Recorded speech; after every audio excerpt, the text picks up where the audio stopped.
Player 2 has joined the game.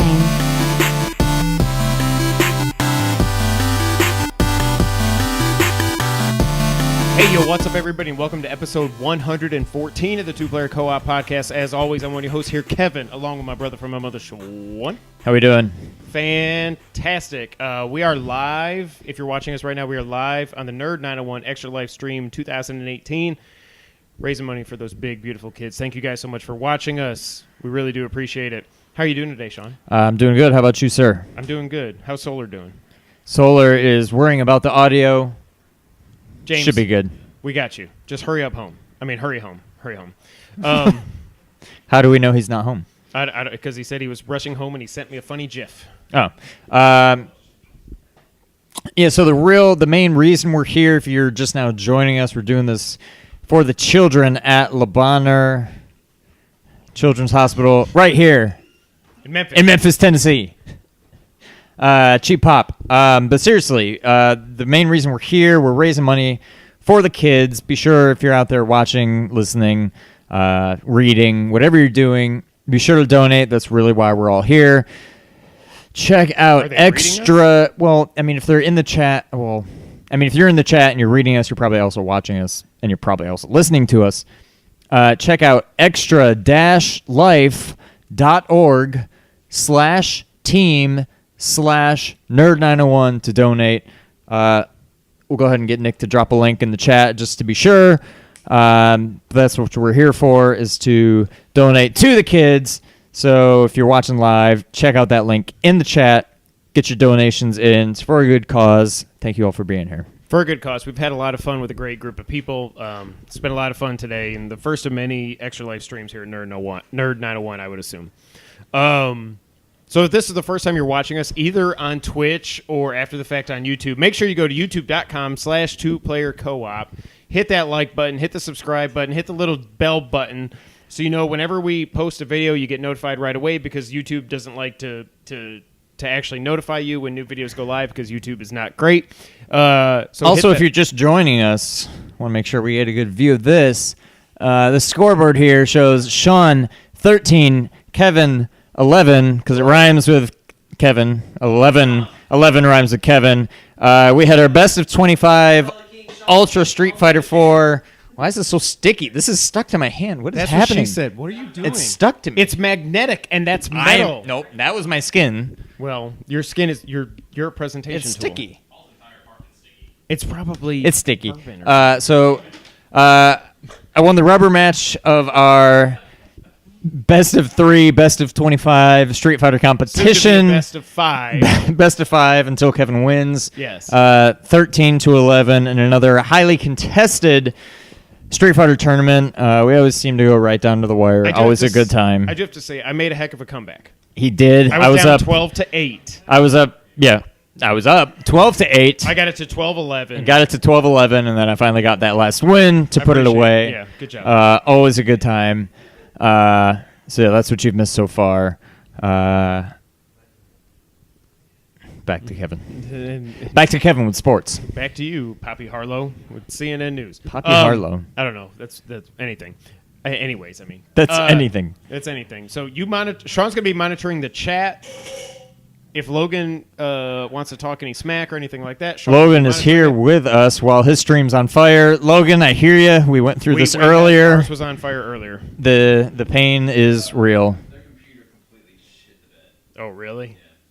Hey, shout out to IP. Sorry, guys. Yeah. It's again, like I said earlier, it happens. We were off the air. I don't know how Kind of Funny does this for a living. I don't know how anybody relies on the internet. It is what it is. So let's get right into it, Sean. Have you been playing anything? By the way, if you read the thumbnail, if you're watching on YouTube, if you read the description, or if you saw our tweet and whatever, what we're going to do is go over our top 10 games of all time. This is a very special episode for a very special cause. We've been needing to update this for almost 3 years now, but we're going to go over our top 10 games of all time after we get through a little bit of other news. Yes. Sean, have you been playing anything this week? Other than practicing a little Street Fighter last night, which paid off. Oh, I don't think I've really played since when we just podcasted like a week ago, right? Yeah, I was much better against the computer than played. You were. See, I sucked against the computer. I was playing on medium hard. I couldn't get past the third fight. But let's see. In the last week since we podcasted, no, I don't think I really played anything. Okay.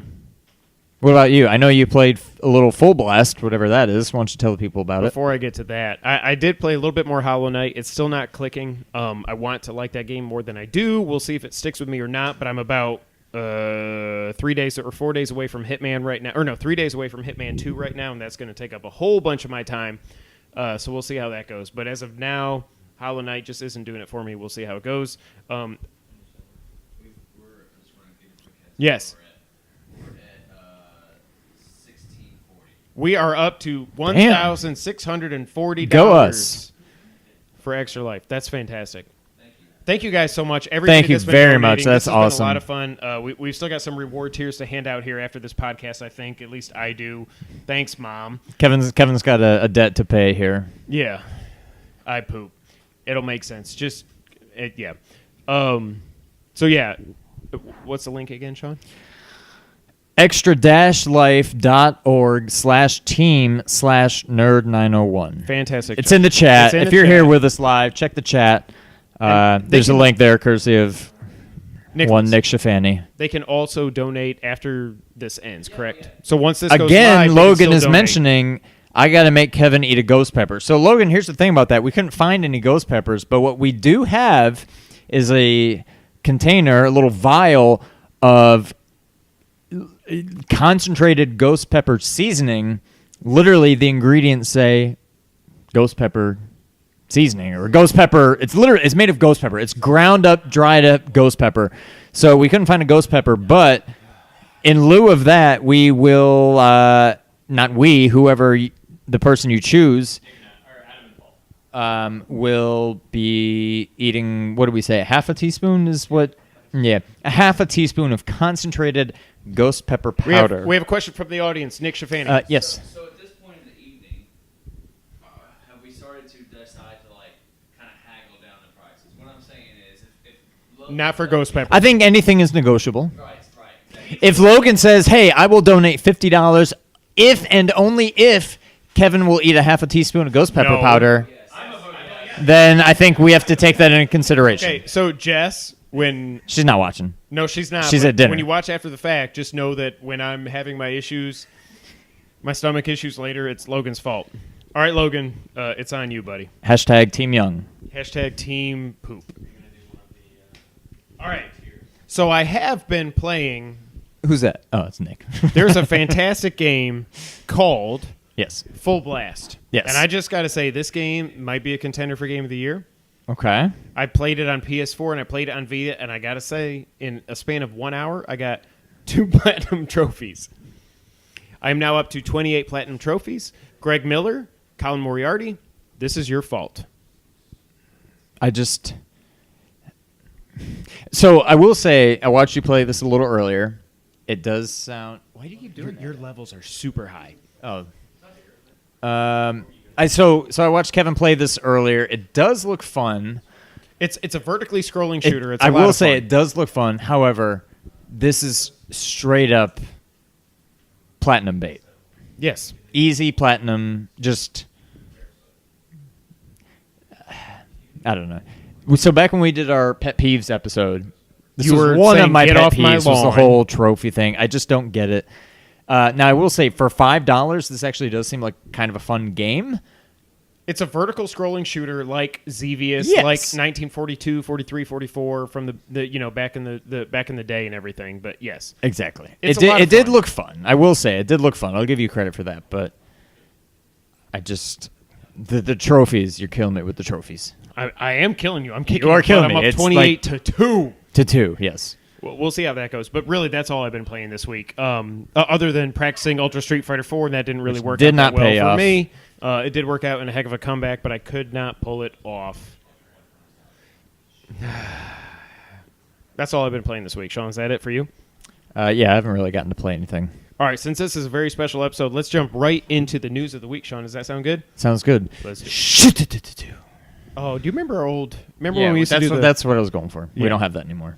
Shout out to the old days before YouTube when we would enter the breaking news music. That was Why did we drop that? Just because we went. It was too much work. I mean, if you would like to edit the podcast, we can bring it back. That's fine. Okay. All right. First up this week, there was a whole hullabaloo about a little game called Diablo Immortal, Sean. All right. Have you heard about this? I have not. Diablo Immortal is a new mainline mobile Diablo game set between Diablo 2 and Diablo 3. Donation. If Can't read that it. was Logan, I swear to God. Was it him? No, I wish.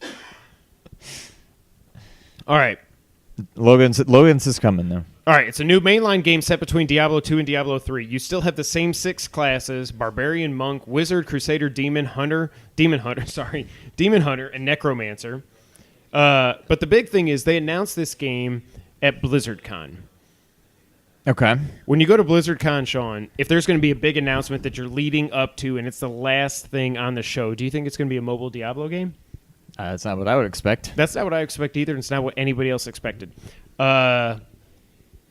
People were not happy. If you can believe that in 2018, people weren't happy, Sean. Wait. You're telling me in 2018 people got upset about something? Yes. I refuse to believe that, sir. That is correct. Yeah, so, it is correct. Here's the thing. So they announced this game to close out their show when a lot of people were hoping for Diablo 4, like a teaser, something, whatever. They closed it out with that, and then they did a Q&A after. And this guy got on the microphone. He became a meme for all time. And he asked them, quote, "Is this an early April Fool's joke?" And everybody said, "Oh." And then when the guy that worked for Blizzard that was up there doing all the announcing and everybody's booing and everything, he's like, "Do y'all not own phones?" Now, I don't think either side are in the right on this. Yeah, I'm with you. I do think you cannot close BlizzardCon, whatever it is, with. Oh, good. We unlocked the Benjamin thing, whatever that means. You cannot close BlizzCon with a mobile Diablo game. You have to read. You're the room. asking for it. You have to know. Now, however, though, is it right for this guy to say, "Is this an early April Fool's joke?" And like, ooh, you're. It's like. Uh-oh. What? Logan says he did a thing. Oh God. All right. Is it right to be mad at the developers? Absolutely not, because they're doing their job. If you're going to be mad at anybody, be mad at the Activision heads and everything. By the way, or just be mad at yourself for setting your expectations too high. Well, so then they went online. Everybody went online and they said, "You know what? We're going to downvote this trailer to hell." So they did. So the gameplay trailer, the review trailer, they're two of the most downvoted videos ever on YouTube. Shocking, right? I mean, knock yourself out. Also, by the way, according to Jason Schreier, who is never wrong. Friend of the show. Yes. Jason, you're in the chat. How's it going? Oh, no. Oh, no. Oh, no. Somebody donated 50 to me. Oh, Logan. Logan, what'd you do? Okay. By the way, apparently, according to Jason Schreier, who is literally never wrong, a Diablo 4 announcement was pulled at the last second. This comes from Kotaku. When Blizzard's sole Diablo announcement at this year's BlizzCon turned out to be a game for phones, it set off a firestorm of angry reactions from fans who had hoped for a new Diablo on PC. But what about Diablo 4? The article originally stated that Blizzard had recorded a video planned for BlizzCon in which co-founder Alan Adham talked about a new Diablo game. Although we can confirm, not me and you, but Jason Schreier, yes, that the video was made, Blizzard disputes that it was planned for BlizzCon. Quote, "First off, we want to mention that we definitely hear our community. We generally don't comment on rumors or speculation, but we can say that we didn't pull any announcements from BlizzCon this year or have plans for other announcements. We do continue to have different teams working on multiple unannounced Diablo projects, and we look forward to announcing when the time is right." So basically, Schreier said, apologize if it's misinformation, but Jason Schreier has literally, I don't think, ever been wrong about anything. It makes sense if you're going to announce Diablo Immortal, which, by the way, a Diablo mobile game makes sense to me. To me, that's how Diablo plays anyway. It's walk around, hold down the attack button, and he just like that screams mobile to me. Now, I've never been a big Diablo fan to begin with. However, the little bit I've played of the whole series, it really screams mobile to me. I agree.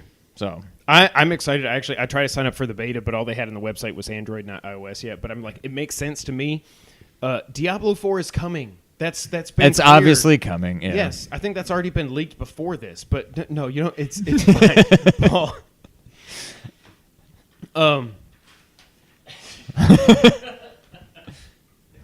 We did that one. I did that one. Oh, did you do that one? Yeah, Yeah. we did that one. That's, Grab the other one then. that's all right. Do this one. Should we do it right now? Let's finish this news story and then I'll do it. Yeah, finish the news clip. I'm just gonna set it Yeah. on the table. It's like now I might be a little bit of a hypocrite because when Konami announced Metal Gear Survive, I was ready to burn them down. Like Seth Rollins. Yes, yeah. just do it. I can't do it. I don't have to. Burn it down! That's the best I can do. Burn it down. There it is. Lord, that was scary. Fantastic. You've got if you're going to announce something like Diablo Immortal, you Yeah. have to do it the right way. Either lead off the conference with it and end with Diablo 4. So or, what were the other announcements then? That this is what they I don't closed freaking with. know. I don't. Heroes of the Storm got something and work. I don't know. I don't care. Okay, fair enough. But read the room. Like you got to know. So like what Chris Raygun pointed out on what's it called? Sacred Symbols with Yep. Colin. Yep. He pointed out it's like Gears of War announced or Microsoft announced at E3. Gears 5. Well, Gears 5. Gears like Halo Tactics something. Yep. And then a Gears Funko game. You Yeah. don't just announce a Gears of War Funko Pop game, correct? Correct. Holy, Katie Forbes. Thank you, Katie. Shout out to Katie. Holy cow. That looked like a lot of money. That was a lot of money. That was a lot of money. Thank you, Katie. Also, like when Bethesda announced Fallout 76, Yeah, sorry. when Bethesda announced Fallout 76, Correct. they're like, "Yeah, we're making an online Fallout game. We know you don't want that. However, what the hell is it called? Elder Scrolls 6 is coming, Yeah. and this other Starfield is coming. Like, we're working on Yeah. other games. We know you don't want this, but there's other stuff coming." That's how you do one of these announcements, if you're asking me. Correct. Any other thing? Any other thing? Any? Any other thing? I don't know. Blizzard is just Blizzard's just kind of whatever. I don't care about Diablo. I don't care about World of Warcraft. I don't care about Overwatch. Like, give me StarCraft 3, give me Warcraft 4, and maybe you'll have my attention. But other than that, Blizzard, whatever. I don't care. You know what has my attention, Sean? What has your attention, Kevin? Old Dominic's Bourbon. Do you know that in 1866, Domenico Canali Spirits business was booming? Oak-aged whiskeys came rolling into DeCanali and Company Warehouse Huling Station in Memphis. Any bottles featuring the Old Dominic brand was known to set the bar high for whiskey drinkers far and wide. Now, Canali's great-grandsons, Alex and Chris, have revived that very whiskey. The whiskey name, Huling Station, is a tip of the hat to Domenico's life work. This small batch of whiskey will set a new bar today, right here in Memphis, Tennessee. Cheap pop. So whether you're in a restaurant, walking the aisles of local liquor stores, or needing a timely gift, make sure it's Old Dominic's Huling Station whiskey. Old Dominic is located in the heart of downtown Memphis, right here on Front Street. Don't miss out on any of their fine products that take pride in providing you a true sip of Memphis. Old Dominic set the bar. We are the bar. We raised the bar. We are. We don't raise the bar. We are the We are bar. the bar. All right, Logan's got to pop out. Thanks for stopping by, Logan. It's wicked hot. Thank you, Logan. We'll make Did he sure make me do we'll make sure whatever? Kevin eats that ghost pepper powder. Did he make me do it? Yeah. Your Team Young stuff can just, man. In case he's not available to watch the stream as it happens, I'll make sure to record it. Thanks. All right, Sean. Yes, did sir. you know something that is very exciting to the two of us? What? There may be a new Zelda game coming. What? What? Tell me about it, Kevin. Well, this comes from IGN, Sean. Hashtag Team Young. Love you, Yogan. Yogan. Who's Yogan? Love you, Logan. All right, this comes from IGN.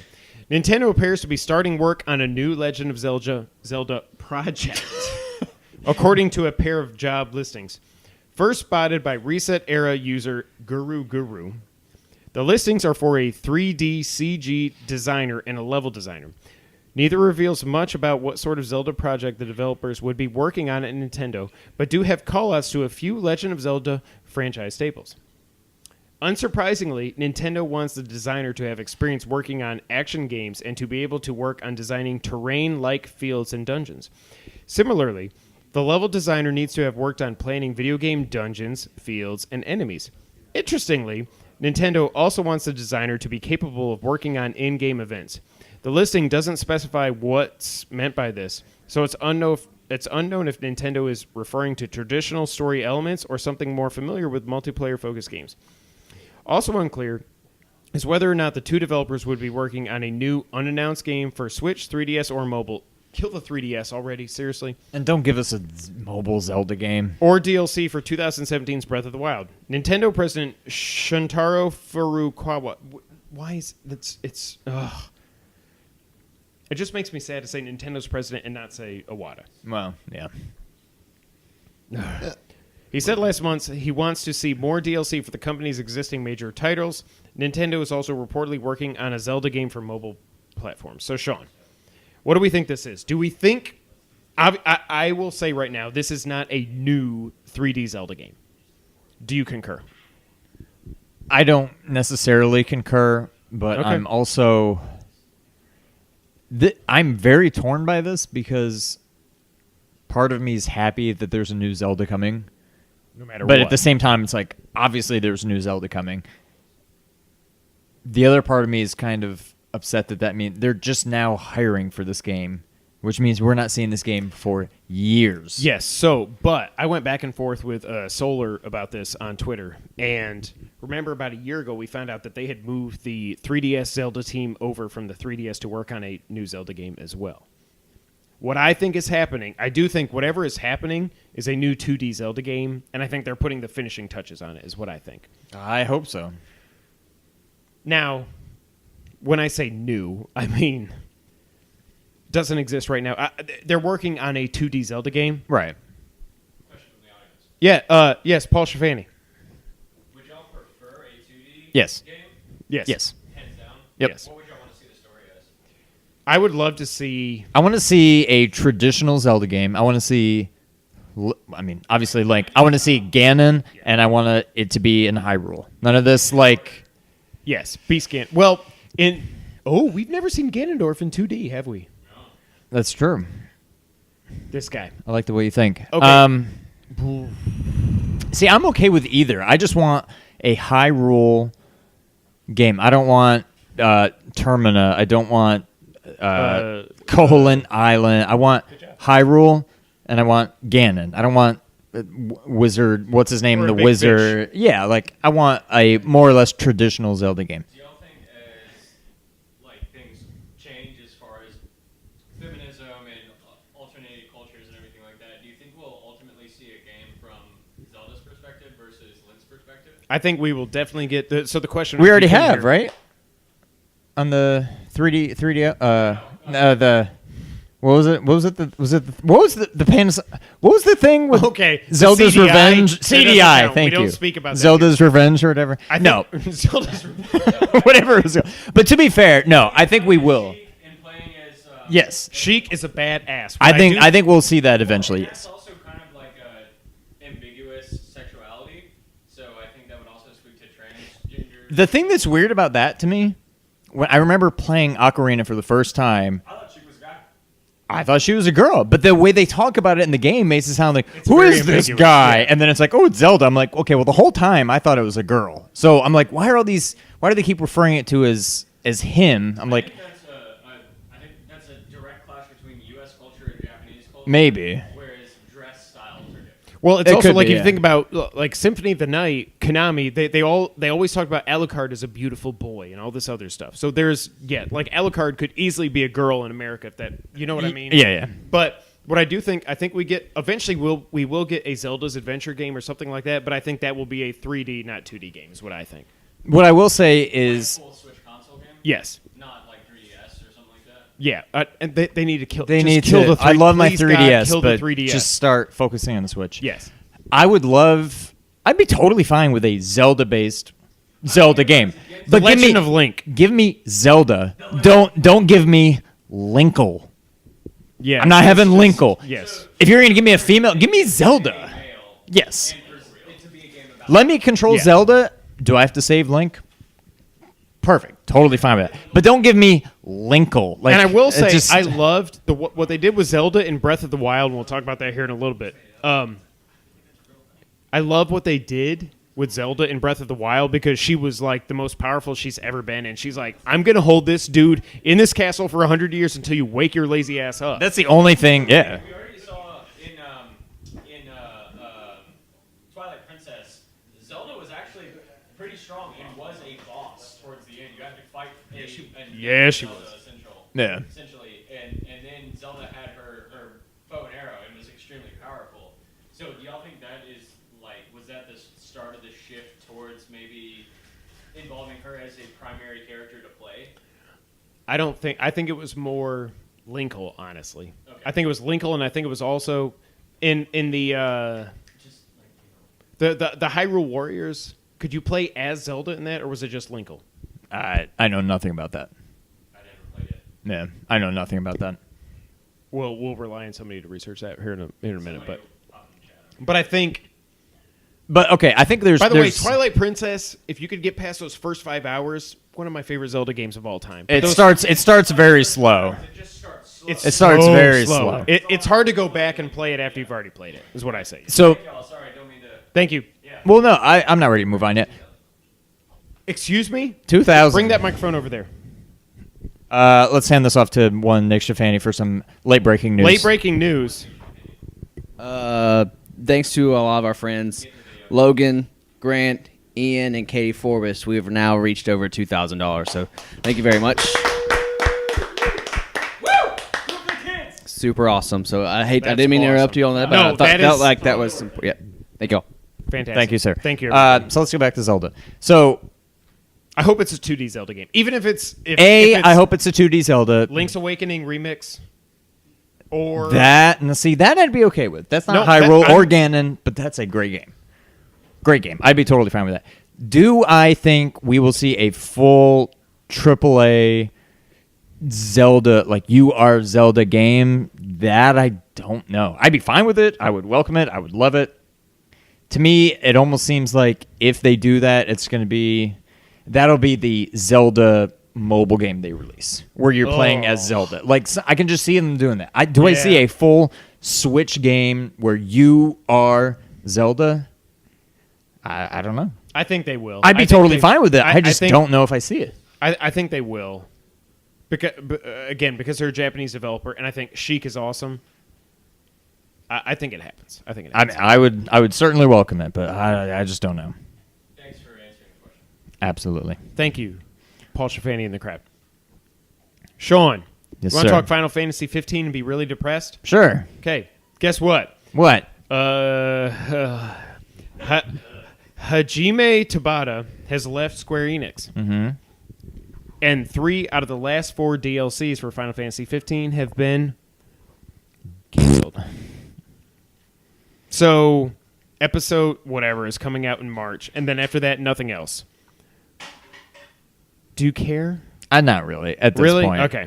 I mean, I haven't played any of the DLC. I know they had like the... You don't want to fish? No, there's enough fishing in the original game for me that I never did. That game did not age well. I was so... It was when your it first game of the year came for out, 2016. I know, but I also think that was a very weak year. This is true. I don't know. To me, there hasn't been a good... Well, Final Fantasy 15 was good. I like that they were ambitious with that game and putting it in more of like a real-world setting. You're driving a car on a highway. Props to them for that. And I enjoyed it. It was a good game, but man, the series just... 12 was fantastic. I think it's better than a lot of the credit it gets. Although the more time goes by, it does seem like more and more people are really coming around on that game. I've loved 12 since it came out. I was going to say, I feel like you were one of the OGs when it came to Yeah, and now a lot of people seem to really like that game. And I'm one of the few people that really love 10, despite Titus. Ha ha ha ha. Yep. And then obviously 7's fantastic. 8 and 9 both very good as well. But 11 MMO game, don't care about it. 12 great. 13 MMO. Oh no, 13 was 14 was the weird one on PS3 that I couldn't get into. 14 MMO. 15 good game, but I just couldn't. I don't know. I loved 15 when it came out, and then once I beat it, I was just kind of done with it. I got the flying car. I didn't beat Turtle Rock. I got the flying car, and I was like, cool. And then I tried flying it around, and it was just a weird. I don't know. There's a lot of issues with that game. How many DLCs? Like, they were going to each, like, Prompto and Gladiator. I don't remember their names now, but they were all going to get their own DLC. Yeah. They've done like 2 or 3 at this point, but they did the multiplayer DLC. But I think it's just like it's almost like they wanted this game to be Destiny or something like that, and it's not going to happen. Right. Not gonna work here anymore.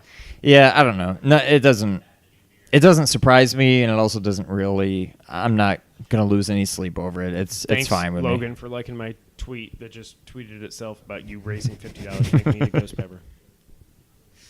Yeah, it is what it is. I'm sure there's a lot of people upset about it, but I don't What really do you care. think Final Fantasy 16 is going to be? Are we going to still be the 3D action, real-time, whatever freaking battle system that I would like? Or are we going to go I still thought that I thought Octopath Traveler was going to end up being Final Fantasy 16. The next Final Fantasy game we see, I hope, is the freaking 7 remake. Don't give me 16. I'll want 16 eventually. Give me 7. Stop teasing it. Give us 7. Logan, I love you. 16, I don't know. I don't think we see 16. I mean, that's very much going to be a PS5 game. Mama Lotta has joined the chat. Everybody say hi to Mama Lotta. What's up, Mama Lotta? I don't care about 16. I really just hope we have the 7 remake. 16, I don't know what it's going to be. It wouldn't shock me if they went back to MMO, but I cannot wait to play the 7 remake on PS6. that's not funny. Hey.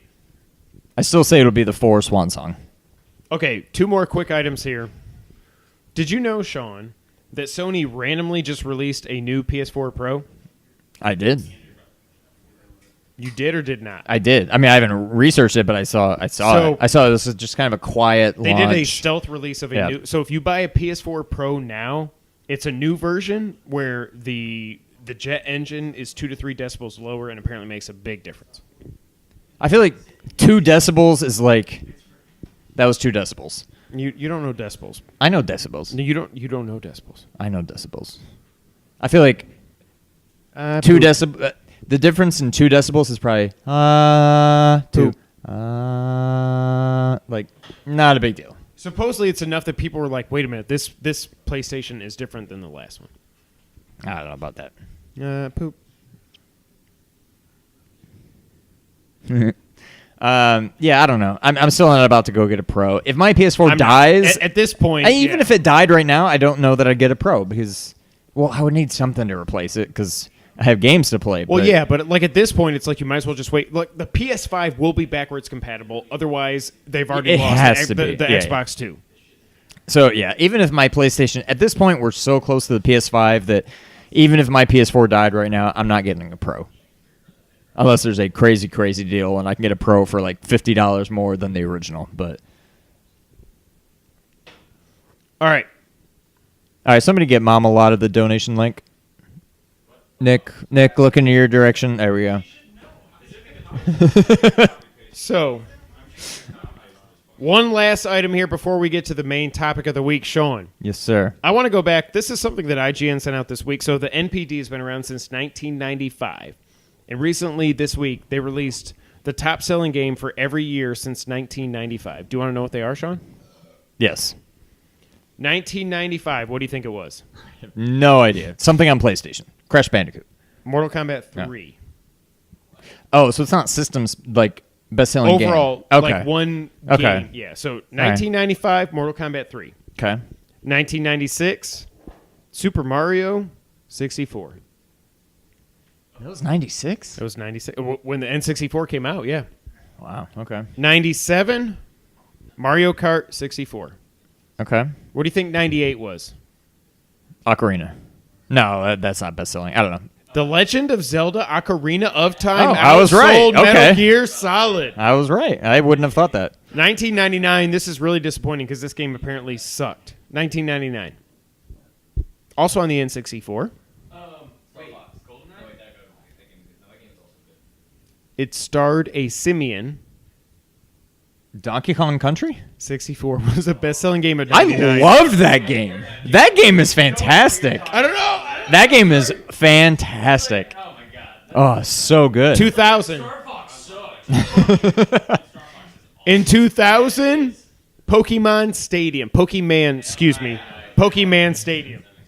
2001, Madden 2002. Wow. You can see the trend.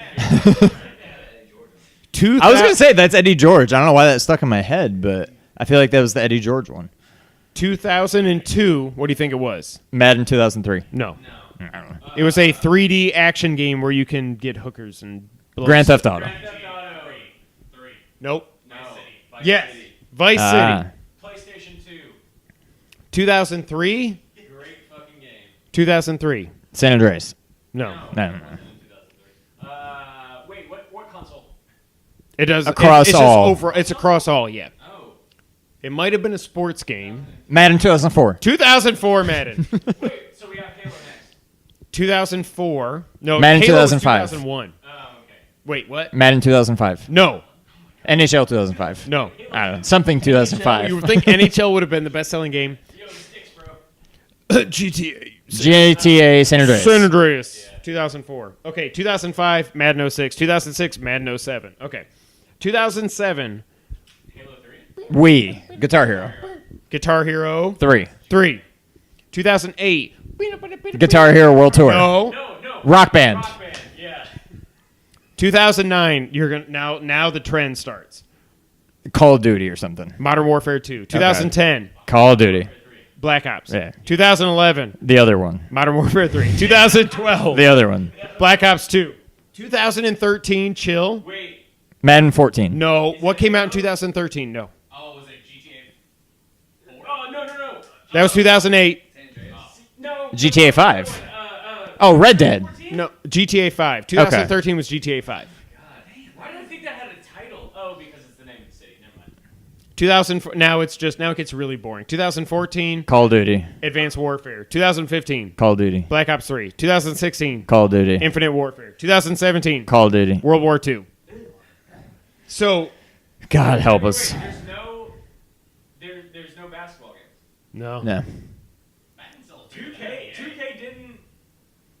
Oh, dude. Yeah. FIFA's probably the number one. I was gonna say FIFA. It's probably FIFA, Madden, NBA is what I think. 2K17? Holy shit. No, I know, but FIFA is 2K is getting more. with all those Europeans and stuff. The story mode. Holy shit.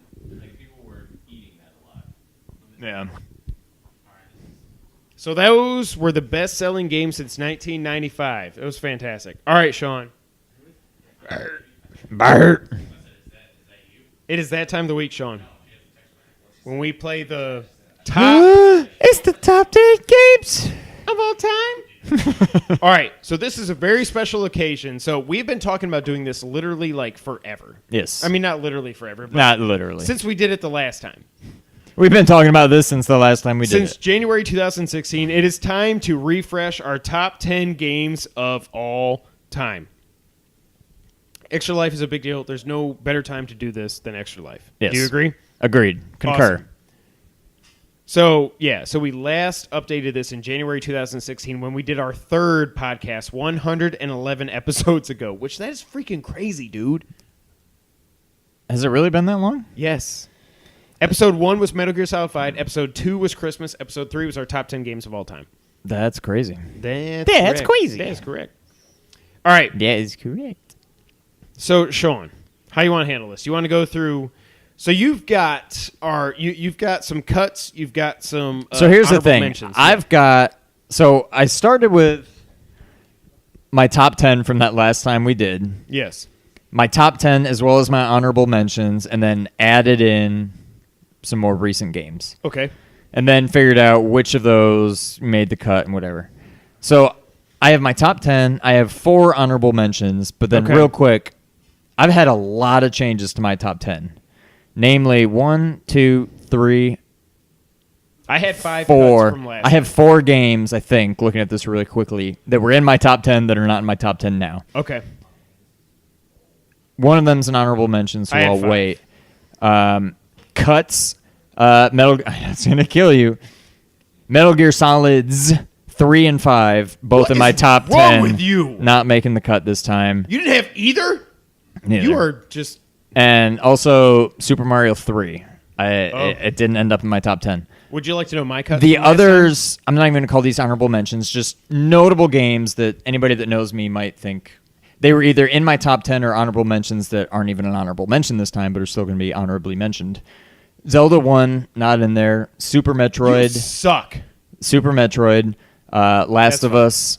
Yeah, it's okay. Metal Gear Solid 2, 3, 5. Super Mario 3, and Super Street said Fighter. Super Well, Mario I had 3 Super twice. Street Fighter 2, but I mean, just Street Fighter in general. Not even, I would call honorable mentions. Okay, so which means not in my top 14 games. So I had 5 games that were removed from my top 10 list since last time. Do you want to know what they are?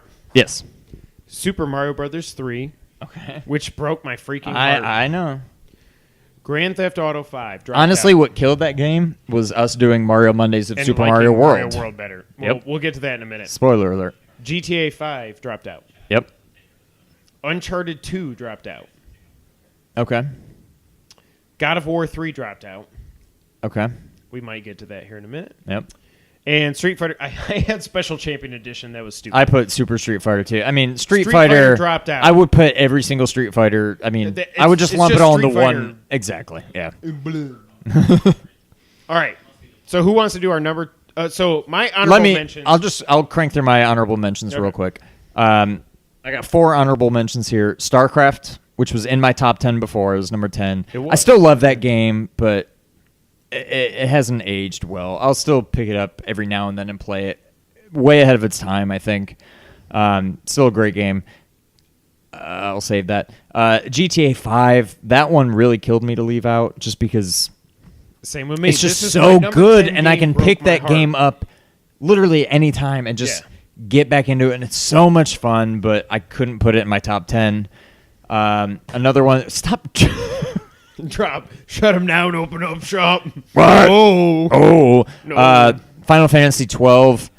Probably my wow. third favorite Final Fantasy game, Between if that 7 tells and you 9? anything else. 7 7 and and 10. Oh, okay. Final Fantasy 12, really love that game, but I'm telling you, I struggled a lot with these top 10s. Same. And the one that's really going to break Kevin's heart, in my honorable mentions, God of War 4. Or Oh God, my God of War. God of Thor. God of 4. Not in my top 10. I don't even know you anymore. Okay. So my honorable mentions, Mario 3. Again, Yep. this was like number 5 or 6 or something last. Well, actually, let me see. It was number 5 last time, and it dropped all the way to out. Yeah, I know. Ocarina of Time, which I didn't play. Honorable mention, yeah. Not in your top 10. Ocarina of Time. No. Universally seen by many as I the know best it's your- game of it's all your time. favorite game of all I mean, time, we'll probably. get there, Spoiler but alert, but okay. But again, like I didn't experience this in 1998. I experienced it. That's in true. That's true. 2016. So your memories of it are gonna be different. I have no memories. Well, yeah. Grand Theft Auto 5. That broke my heart as well. So I'm Yep. glad that you dropped it out as well. Street Fighter 2 in some form. Yeah, I could just kind of lump them all together, but yeah. And this one really came up because when we did this last time, I hadn't even played this game. This is like, it's right there, but A Link Between Worlds, Legend of Zelda. Okay. Possibly the best soundtrack in a Zelda game, which is really saying something. As opposed to, it's so good, but I couldn't put it in my top 10. Yep. Fair enough. So those were our honorable mentions. God, that makes me so sad. All right. So we're just gonna go back and forth, 10, 10, Back 9, and forth, 9, 10, 8, 10, 8. 9, 9, 8, 8. All right, who goes first? You or me? You, because I'm hosting. All right. My number 10, a game, if you stick around with us later, you may see a little bit of. Oh. Super Bomberman R. Resident Evil 7. This made your top 10? I Where's Resident Evil love 4? this game. Resident Evil 4, it's fun. Oh, man. Resident Evil Wow. 7 Okay. is unlike I like it. any I like this a game lot. I have ever played before. I agree with that. Yep. I mean, to me, there are probably better games, but as far as genre-defining games, I mean, Right. this game to me did for survival horror what had been attempted to be done. I shouldn't be doing that because the microphone. What has been attempted to have been done. I don't know how to talk English. Many Well, they times, tried to- this game scared me unlike any other game ever has before. Yeah.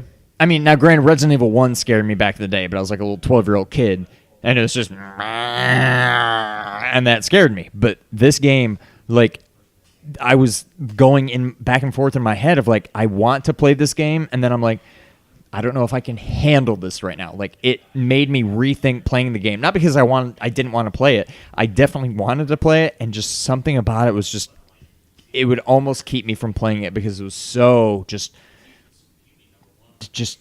oh my god, it just messed with my head. Now I'm mainly talking the first third of Really, the game, the first, like, hour. to a yeah. lesser extent the second third of the game, and then it drops off after that. But that game, holy moly, that was something else to me. But that's my number 10 game. I like it. That was a complete shock to me, I must say. Yeah. This might be a complete shock to you. Okay. My number 10 game is Uncharted 4. Not a shock. Well, I mean, So kind of a shock that it's that low, but when I played through this in May of 2016, this was like a top 5 all-time game for me. When I reflect on this, it is still one of my favorite stories I've ever seen in a video game, with one of the best ending, the best ending to a video game since Metal Gear Solid 3 in my mind. No spoilers. Don't put it in the chat. Sean hasn't played it. He will. I will make him. He's I'll just play gonna it watch eventually. Uncharted 3 cutscenes, then he's going to play Uncharted 4. So no spoilers, but the perfect end to the Nathan Drake story of Uncharted. But when I think back, it took me about 16 and a half hours to beat or something. It was definitely 2 to 3 hours too long, I would say. The game overstayed its welcome. There was a little bit too much car, a little bit too much winch, a little bit too much sliding, and a little bit too much freaking ropes. now see, that's what I keep hearing about this game. And to me, it almost, before I've even played it, it has a Arkham Knight kind of feel to me, to where what should This have is been such way- a good game No. was ruined by these aspects. James Solar, shout out to you, buddy, will debate me on this. This is like 10 times better than Arkham Knight because there's no tank freaking boss No, fights. no, I get that, but it's like what should have been a really good game, and then they just went overboard with But X, I will Y, say, and Z. but again, this is the only Uncharted game in my top 10. This is the best Yeah. Uncharted game, period. But like, that's why I'm so interested to see what Naughty Dog ends up doing with The Last of Us Part 2. Like, Yeah. they've learned a lot from 4 Uncharted games and the original Last of Us. What do they do differently to the gameplay to make this game be set apart from everything else that we've already played? Hopefully it's something major. I don't know. Like, I think the story in The Last of Us Part 2 is going to be way better than the gameplay is what I assume. That was the other kind of shock for me, is that Last of Us dropped out of my top 10. Yeah. And it's mainly because I went back and tried playing it a couple months ago. It's so depressing. And I started playing it, and it's just, I just felt like I was forcing myself to stick with it. And I loved the game originally, but something about it was just not clicking with me the second time. It was Yeah. like, I already know all this. Well, because you played it. Yeah. And then I was done, and then I never went. And that, to me, that's a big. Every single game in my top 10 are games that I either have played or Yep. want to play many times. And the fact that I tried playing this a second time and it just didn't grab me was just like, that's it. That's not going to make my top 10. Yep. All right, your number 9 game, Sean. All right, my number 9. I will say, well, I might as well say it now because after this it won't matter. Both my number 10 and my number 9 games, I'm fully admitting are very much me being kind of a prisoner of the moment. But it is what it is. I can't separate. I mean, it is what it is. I know what number 9 is. I can't separate myself from it. And if I could just stop playing video games for another year, this top 10 list may look totally different. However, yes. Number 9, Spider-Man for PS4. Now, granted, this goes against everything I just said because I've only played it one time. But as soon as I beat that game, I wanted to go back and play it again, and I haven't gotten a chance to yet. But I absolutely will. That game, I had so much fun just BSing around and just web slinging my way around New York City, and just there's this whole world below you.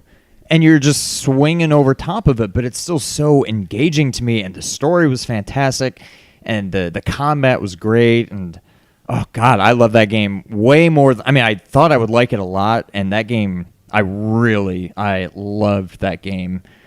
To me, spoiler alert, probably will end up my game of the year this year.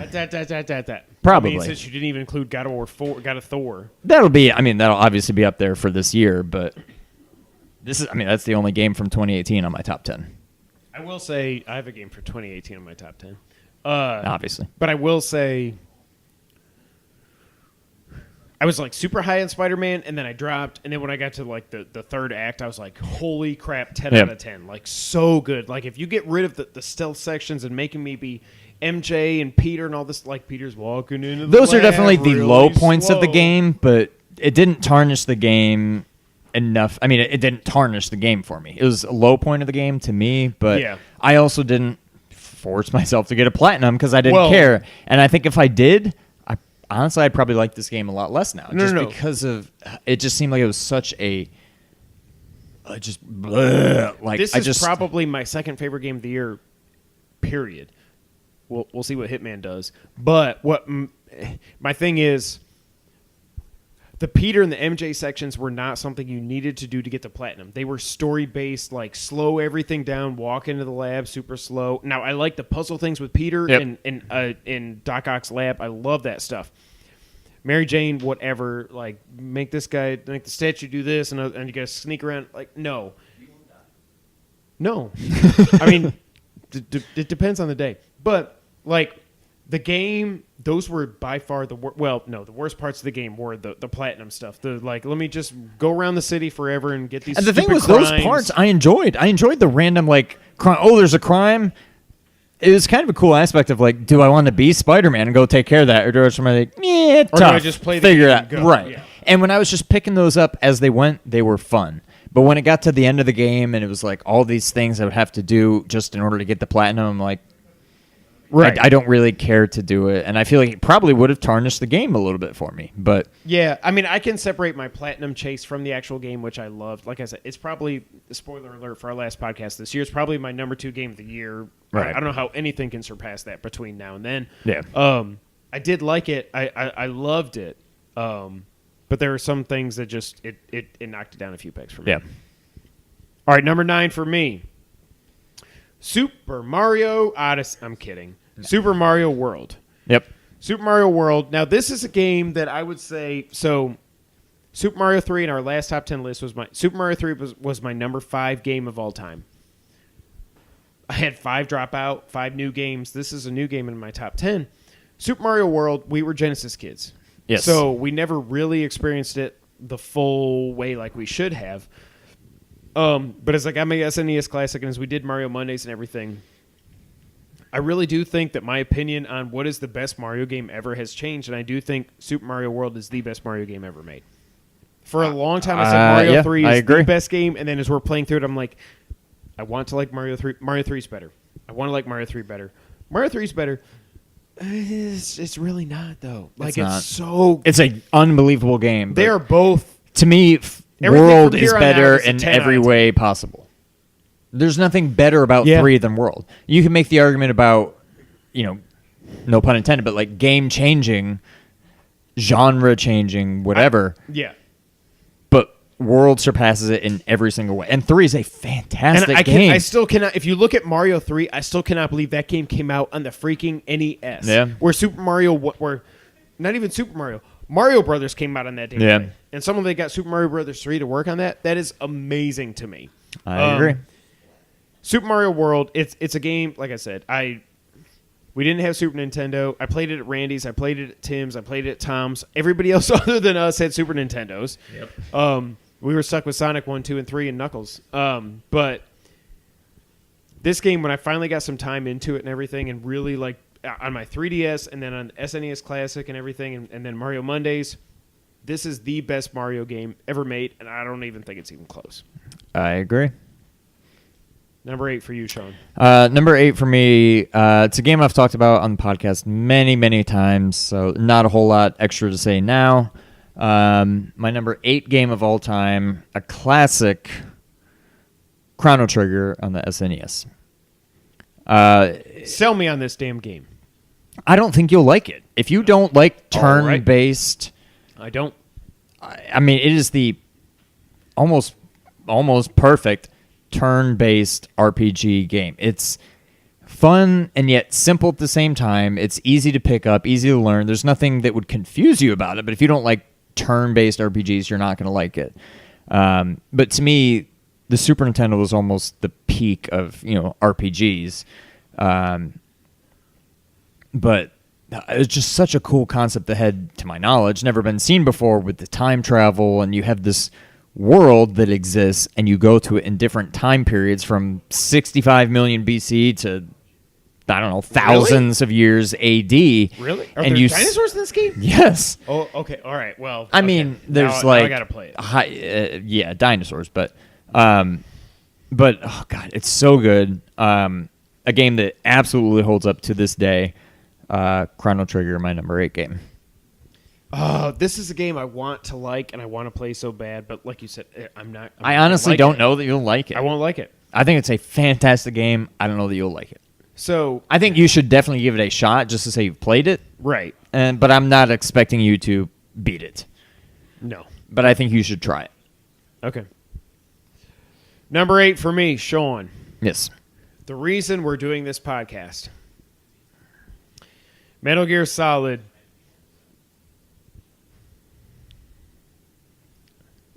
One. So I've said many times on here, if you've been listening to us for 14 episodes, so I'd fallen out of it. Like, we grew up together, Sean and I growing up. I'm team old. Team young. It's weird, right? So I'm old. Sean's young. Not as old, not young. He's 34, by the way, Logan. I mean, anybody else, he's 34. Barely. And so we grew up on Mario and play-action football and Zelda and Turtles 1, 2, and 3, Sonic 1, 2, and 3, and all this other stuff. And then I went to college, and I was like, I just stopped playing video games. But then sophomore year on PC, I found this game called Metal Gear Solid. Now, we had rented Metal Gear on the NES, which isn't even the real Metal Gear. Thinking it was like Contra. Yeah. And I'm like, I got to sneak past these stupid dogs in the jungle, and they keep eating me, and I'm dead. This game sucks. Then Metal Gear Solid came out, and it came into my life, and literally, it changed my life forever. It's so melodramatic to say, but it really did. Like, Hideo Kojima is the man, and this game, like, this is the game that made me stick with video games. This is the game that made me see video games could be more than just 2D pixels jumping on the thing. You jump on a Goomba and you go to the end. It was way off. But Way. Wait, what? No, I said way. I thought you said wait. wait. Wait. It's just like the reason I still play video games to this day is Metal Gear Solid. The reason we have this podcast, the reason we have this YouTube channel, everything is because of Metal Gear Solid. Because if this game never happened, I probably would have just played Madden forever. You know what I mean? Right. But like, I would have never like really cared about video games. I wouldn't have cared about like the story they're telling and the characters and all this other stuff and the backstory and like I thought at that time when I played Metal Gear Solid. Spoiler alert for a little bit later. I would have thought Solid Snake was one of my favorite characters of all time. He's not. He's not the main character of Metal Gear. We'll get to that here in a little bit. But Metal Gear Solid 1 is my number 8 game of all time. I wanted it to be higher. I think it was number 4 last time. So just so you know what we're dealing with right now. This has been a crazy 2.5 years, almost 3 years in gaming. Metal Gear Solid 1 is my number 8 game of all time. Sean. This is a fantastic picture of me. Yeah. Oh gosh. All right. My number 7 is gonna be real quick. My number 7 is Super Mario World. Sorry, microphone. I just slammed the table. Mario World. It kind of usurped Super Mario 3 on my top 10 list. Yeti's right there. Super Mario World. As I said, Super Mario 3 is a fantastic game. But to me, World is better in every single way. Not to disparage 3 at all, but World is just the better game. To think that, like, we did our first Let's Play ever. Well, to me, like, I played a lot, as did you, a lot of 3. Yes. Back when we had it. Yes. And then I just didn't play it forever. I played a lot World of World, and then it got to the point where I hadn't even played World in forever, but World was much more fresh in my mind to where it got to the point where I hadn't played 3 in forever. And I think it just took on this slightly exaggerated, this aura that it was just the best game ever. And again, it's a fantastic game. I take nothing away from it, but there's nothing that Mario 3 does that World doesn't do better. By the way, I'm still hopeful that Super Mario Brothers 4 is a real thing at some point. I mean, how is that not World?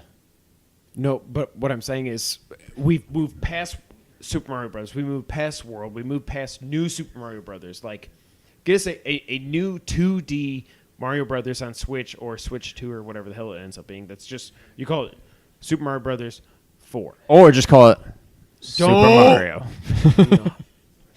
Super Mario World, my number 7 game of all time. Or 8. I don't know. Where are we? 7. My number 7 game. Do you have any Metal Gear games in your top 10? I do not. Guess what? Number 7 for me, Metal Gear Solid 5. Okay. Now, this dropped as well. This was my number 3 game last time. This is a game that, like... So if you've been paying attention to us the last few years, every E3, what's my prediction, Sean? Metal Gear Solid 3 Remake. In what engine? The Fox. Okay, because Metal Gear Solid 5 is the best playing Metal Gear of all time. Nobody would dispute that. It's perfect when it comes to gameplay. But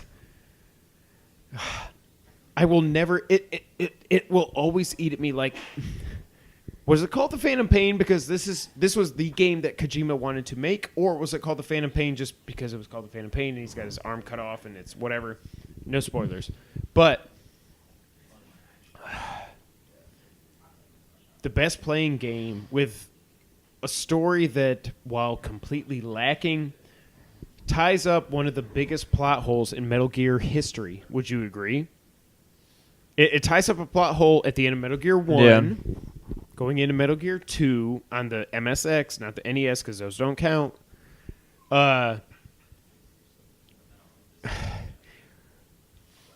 When this game was getting ready to come out, I thought it would be my favorite game ever made of all time. Like, that is where the hype level was. For me, this is going to surpass Metal Gear Solid 3, Zelda, everything.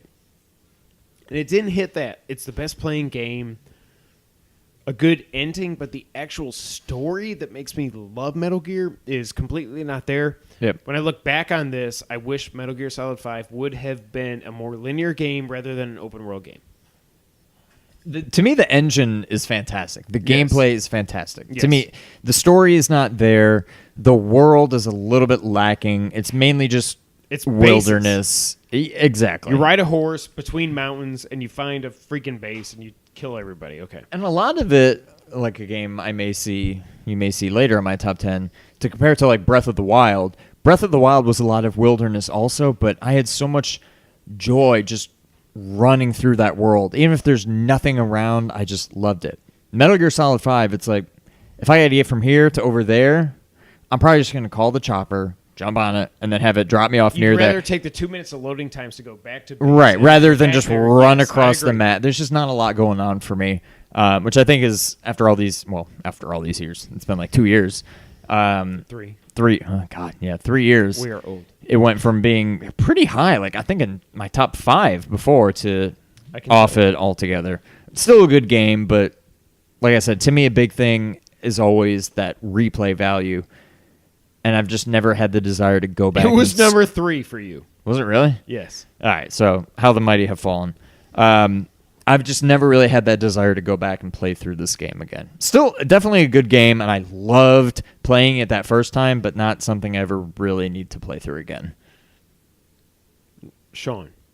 Number 6 all time for you, sir. All right, this is where it started getting very difficult for me. My most difficult was number 10. So number 6 for me is Final Fantasy X. Okay. Again, something I've talked about for hours and hours on this podcast. I think of it as my first real, I guess, I don't know, maybe grown-up RPG, even though in the grand scheme of things it's pretty simple.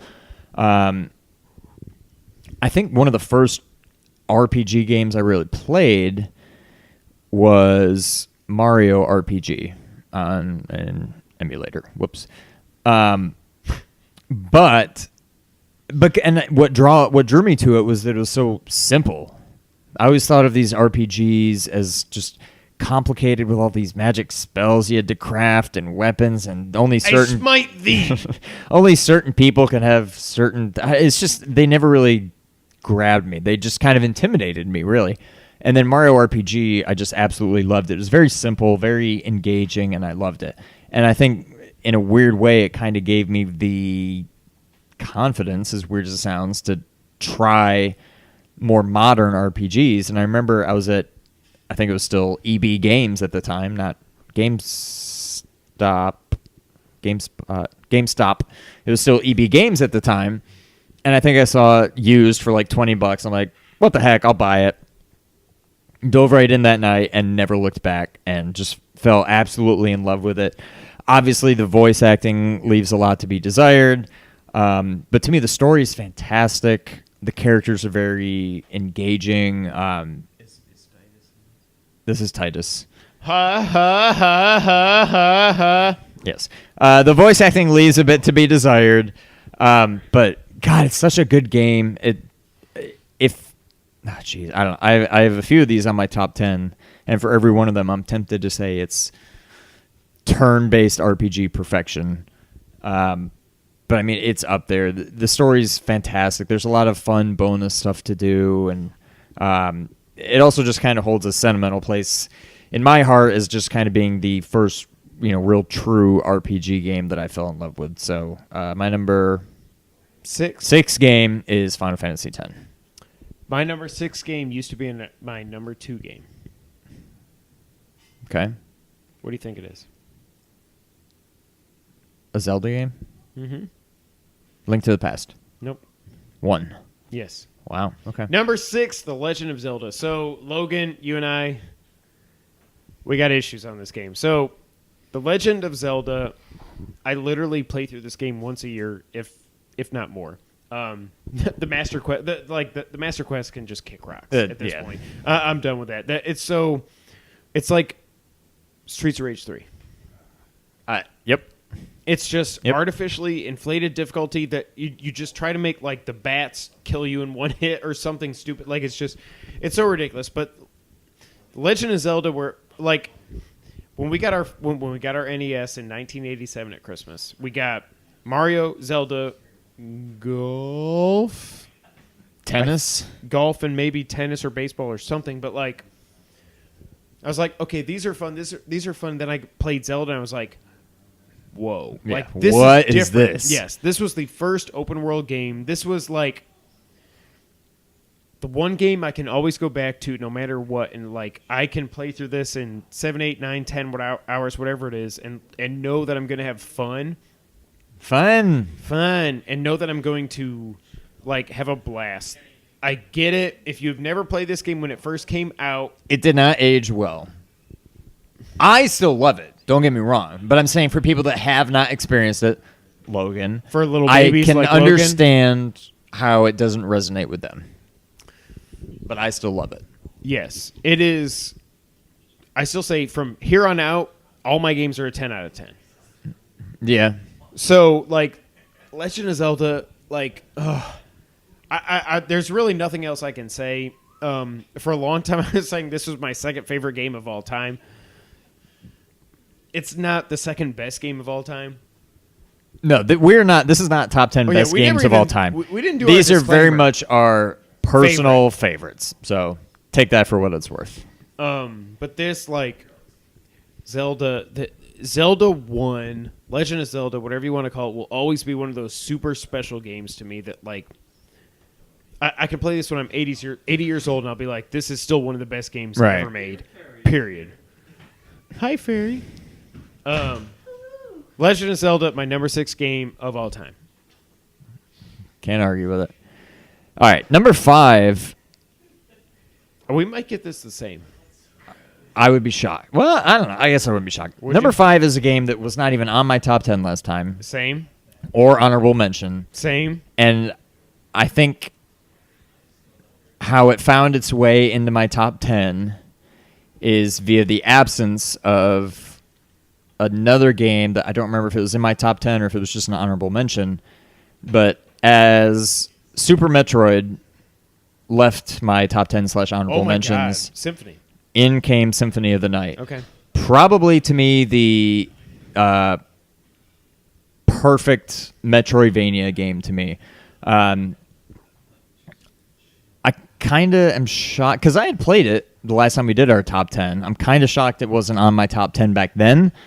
I was too. I think I liked it a lot more my second time through just because I knew more of what to expect. But God, that game is fantastic.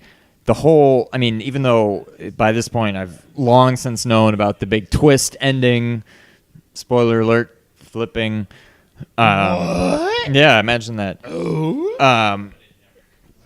But it's just such a cool concept that really hasn't been, to my knowledge, done in any other game. No way. And the fact that somehow, again, I wasn't really paying attention when it first came out, but I think that was a huge shock to people. Like, that never really got spoiled that you beat the game and then, oh no, you're only halfway through if you did things right. Most people beat it and they're just like, oh, okay, I'm done. Right. Yeah. There's a whole second half to that game that people wouldn't even know about.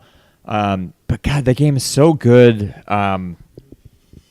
That's another game that I'll probably play through again here in the next year sometime.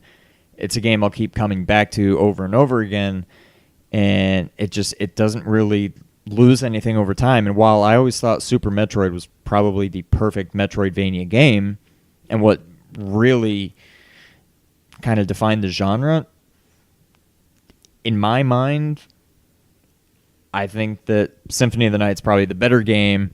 And the other thing I've come to know after Symphony of the Night and then after Chasm and Hollow Knight and The Messenger and maybe some others, as much as I love Metroid, Melee. something about the genre to me just now seems to work better when you're talking melee weapons as opposed to blasters and stuff. I don't know why, but like, and I love Metroid games and I always will, and I can't wait for Metroid Prime 4. And I mean, I've loved every single Metroid game, but I don't know. The game, it's still a great game, Super Metroid I'm talking, but even though, I mean, I wasn't limiting myself to one game from a series or one game from a genre or anything like that, but I couldn't find room for both Super Metroid and Symphony of the Night in my top 10. And to me, Symphony of the Night's the better game just because it's probably a better story, and it's a deeper game that,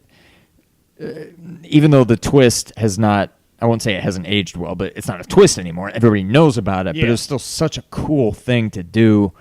I love the game. It's absolutely fantastic in my mind. My number 5 game, Symphony of the Night. Also, when you go and you look at Castlevania Season 2 on Netflix, Yes. and you look at that castle, that has made me want to go back and God. play it all that much more. Oh, it's so good. Yeah, when I played Super Metroid first. I tried Symphony of the Night a couple times. Never got past it because I was like, I get a little funk. Yeah. I'm like, You this just had to this get past sucks. So I thought Super Metroid was better. Symphony of the Night is definitely better than Super Metroid. I would say 100%. Yes. All right.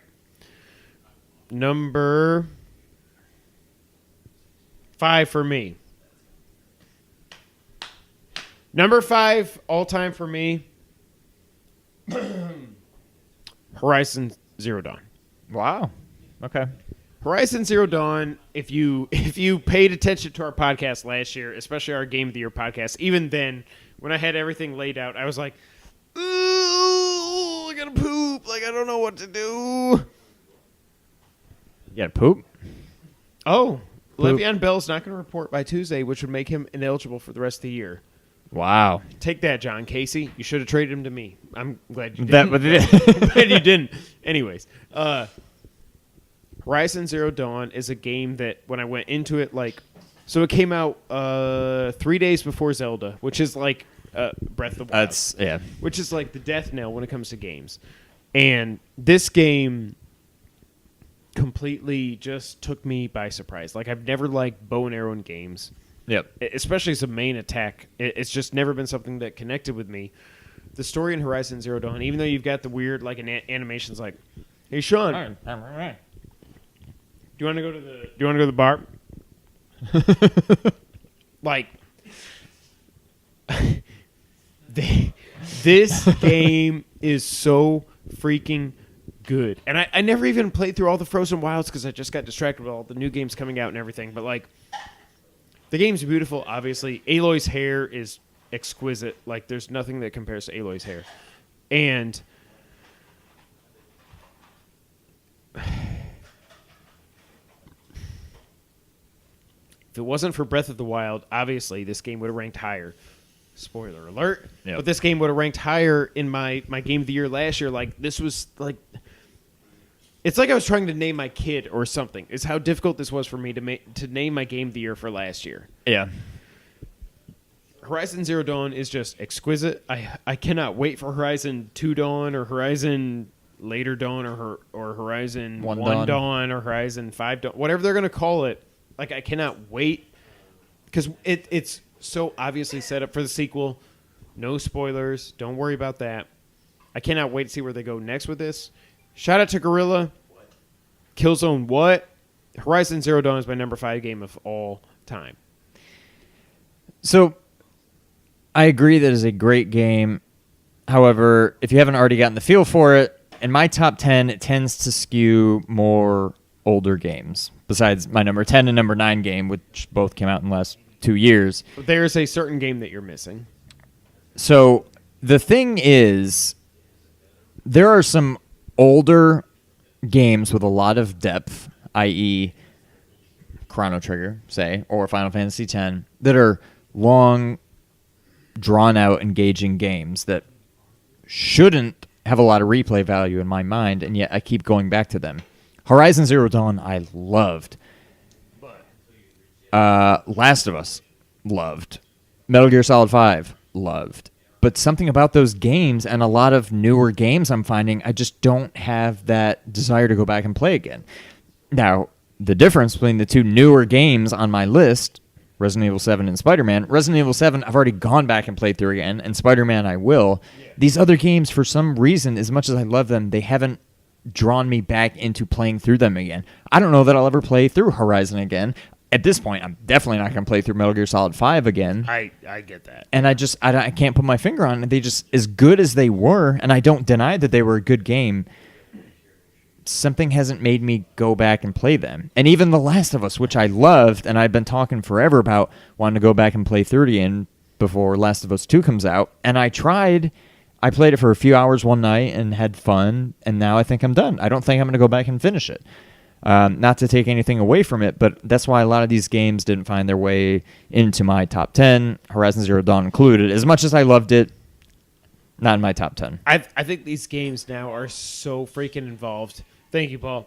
I think these games right now are so involved that, yes, like, is it daunting for me to think about going back and playing Horizon again? Yes, but will you? When Horizon 2 gets announced, yes, because you can beat Horizon if you don't do the platinum. Hey, Faith. Yes, question from the audience, I mean. Platinumed it? You're wrong. Not a question, just a station. I also platinumed it, and he is wrong. I will say, like, when Horizon 2 gets announced, I will play through this. Because you can beat this game if you don't platinum it 15 to 20 hours. If you just mainline it, you can do that. Yeah. 6 hours. Really? If you made the story, you can beat it in 6 hours. Well, and they got New Game Plus now, so you can keep the armor and all that other stuff. So, yeah, that's true. I literally am on, like, the last 2 missions. It took me, like, 5 hours. My man. Wow. See, you're wrong. Fair enough. Hashtag Kevin was right. Hashtag Sean's wrong. All right. Now, to go against everything I just said, I can't imagine. My number 4 Wow, game. This is low for you. You already know where I'm going. Yeah. A game that I absolutely loved, and I have not gone back to play again. Breath of the Wild.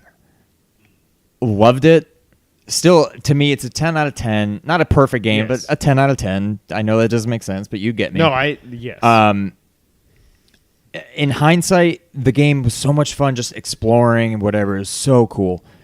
I miss the classic Zelda dungeons. Yep. Do you feel like it brought anything new? We were just talking about this off camera. Do you feel like it brought anything specific? So I pretty much called it. Besides being able to climb anything or whatever. That was huge. I've never had a game where I felt like I could literally You could go do anywhere. anything. If you see it, you can go there. Like, to me, that was awesome. Anything new besides that aspect?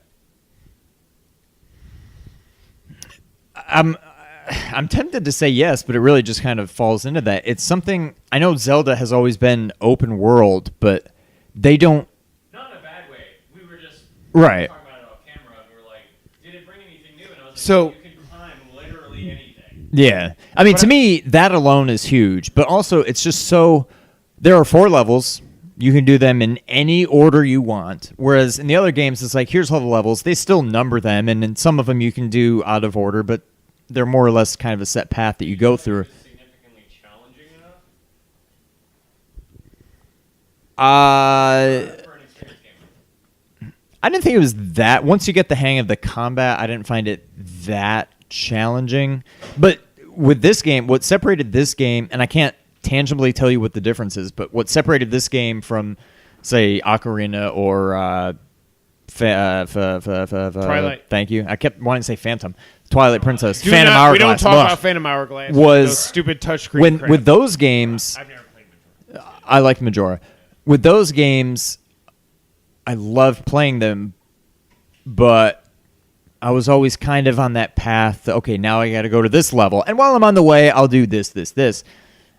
With Breath of the Wild, I never felt obligated to even get to that next dungeon. I had so much fun just exploring and seeing what was out there, and to me, that is what was different. And I don't know why it was different, but that game gives me a different feeling for that reason. So let me just say this, and then we'll move on from there. My number 4 game of all time is also Breath of the Wild. Okay. So we'll go from there to your number 3. Yeah. But what I will say is, like, I've never had an open world game like I've never played Skyrim.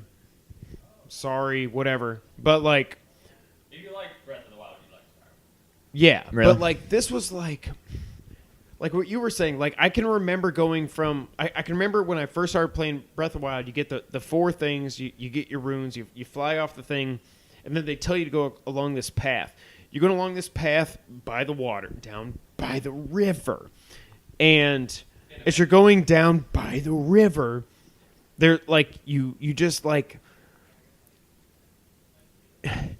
the serenity, the mood setting, and everything in this game was unlike anything I've ever had before. Yep. To whereas you're going along this path, and I'm like, well, I see these enemies, I can leave them alone, but then over here there's this like big like tree fort thing, whatever it is, and I can go over there and I can go fight those guys. Whatever. When you go over there and you fight those guys, something else happens. It leads to this, and then you see a Korok seed, and you do all this other stuff. Compared to like Metal Gear Solid 5, which has really dropped down my list. Metal Gear Solid 5 was the opposite of this when it comes to an open world game, whereas you go from A to B, and A is episode 4 and B is episode 5. And along the way, you're just riding a horse. And you're like, okay. And then it's like, maybe there's these guys here, and I go like this on my horse, and I keep going. And then I do this, and I'm good, and I can just go by this little base or whatever to get to the next mission. Whereas Zelda, it's like there was always something. It seems like within every 5 minutes of Breath of the Wild, there was something that made me want to do something in that world. Whereas, like, open world games to me before that, like I said, Metal Gear Solid 5, GTA 5, GTA, whatever you want to call GTA XXX, whatever you want to call it, like. There was never a game that I played like Breath of the Wild that just made me want to exist in this world and just get completely... Oh, thanks, Mom, for liking Logan's tweet. I can't wait to eat this. So, can I ask? Yes. Do you feel like this was like the first open universe? Like it was the first truly open everything. Now, I'm No. a little bit of Homer because I'll say Zelda 1. Okay.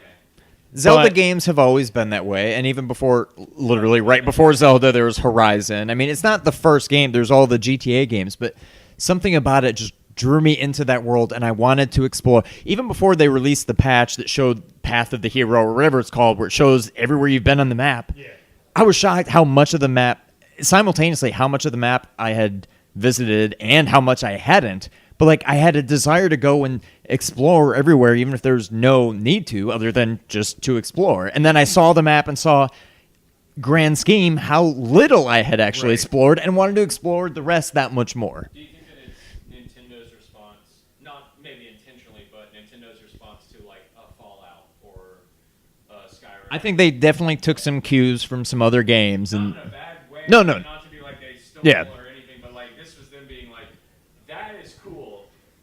We made this. exactly. Yeah. And as No, I much think there as- absolutely is that. As much as I like this, I still hope, like when we were talking about the new Zelda in the works, as much as I love this game, I still want them. I hope this isn't like they can never go back from this. I hope the next game is 8 dungeons. You get this Yeah. to beat this dungeon, then this to beat this dungeon, and blah blah blah Yeah. blah blah, and so on and so forth. It's not a retired Right. thing. That's what I hope, but like I don't know. But I think like we said a long time ago on the podcast that Link Between Worlds, when I first saw it and heard about it, I was like, well, this is weird. Why is he going into the wall? And also, like, you don't have to get your weapons in the dungeons. You can just rent them and do whatever you want in any order. That's weird. But then once we heard what Breath of the Wild was, and after we played it, I was like, oh, okay, they were trying to experiment with, you don't have to do everything in a set order. You can do what you want in the order that you want to do it. Link Between Worlds is one of my favorite games of all time. It was on my honorable mentions. Breath of the Wild, my number 4 game of all time. It's hilarious that we both had it as number 4. yeah. Sorry to derail y'all. Thank you. No, this is No, I'll talk about fantastic. Zelda all day. Yeah. The only thing I kind of worry about, and it's not necessarily a bad thing, but I think this is kind of setting the stage for 3D Zelda games going forward. And I don't think we see I a don't know how they go traditional back, Zelda yeah. game in 3D anymore. I think the next quote-unquote 2D Zelda Yeah. game that comes out, I think will be more the standard Zelda formula.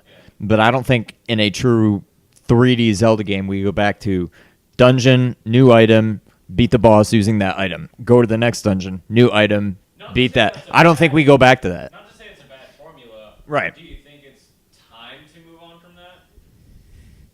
The Homer Selfishly, says no. Yeah. Yeah. Yes, exactly. But I think they do move on from that. And I think we only see that kind of formula in 2D Zelda games going forward. I don't know that that's good or bad, but that's kind of how I see it going. Thank you, audience. All right, so that was both of our number 4 games, and Your moving number right 3. along, this ties nicely into my number No 3 way. game, There's no way. Link to the Past. Okay. Yes, Link to the Past. I thought you were about to really throw me for a loop if it dropped all the way to number 3 is all I was going to say. So, nowhere in my top 10, spoiler alert, is Link Between Worlds. And it could certainly be in It there. could easily be, But yep. it's just kind of one of those things, even more so than, obviously they're more similar than your Metroid and your Symphony of the Night. But the same way I've only felt like I could include one of those, even though I wasn't imposing any hard limits on my top 10, something about it, I couldn't put Link to the Past and Link Between Worlds on here. Both probably deserving of being somewhere in the top 10, but they just kind of, for that kind of game, No, they I just get kind it. of I split get the it. votes, and I could have put one as 3 and one as 4 or 5, but that's weird. So I went with the OG on this one, Link to the Past. I mean, starting with Breath of the Wild, these are all easily 10 out of 10 games, maybe even perfect games. I mean, you're splitting hairs at this point. I agree.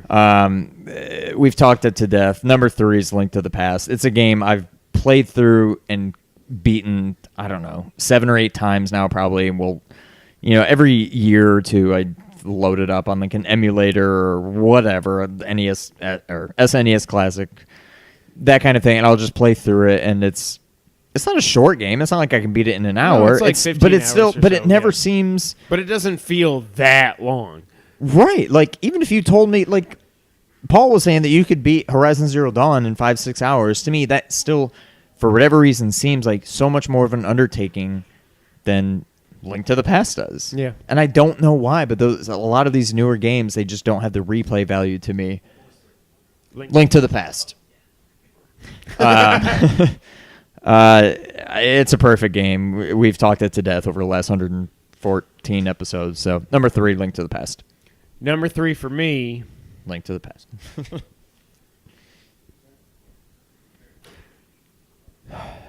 God of War 2018. This game, holy dear God almighty. This game, I have no notes. I don't need notes. This game, so you talk about, so God of War 3 was my number 8, I think, last time we did this. Kratos, to me, I think has gotten a bad rap as a character. I think that he is a very deep character who has been reduced to just being Ares! Calliope! XXXXXXXXX square, like triangle, whatever.